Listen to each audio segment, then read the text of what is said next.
Pennsylvania doesn't have a popular Democratic governor who could have been chosen as his VP. Perhaps Kamala Harris does much better in receiving a hostile interview where she is able to summon some energy and enthusiasm that she couldn't otherwise gather. Momentum, positive momentum, right? It was like another poll comes out and she's 0.5 ahead where she was in the last one. And people could overread that in thinking that it was more momentum than it really was, but at least it wasn't momentum in the other direction. And then all of a sudden it looked in the polls like she was stalling.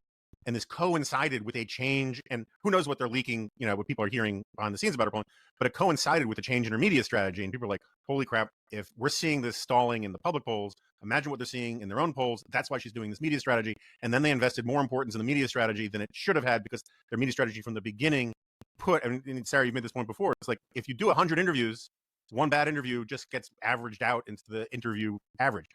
If you wait until 19 days, 20 days to go before the election to give your first hostile interview, people cover it and pay attention to it. I did post-interview analysis on CNN last night in prime time and again this morning. Thanks because very much. CNN is covering this interview like it was essentially a mini debate.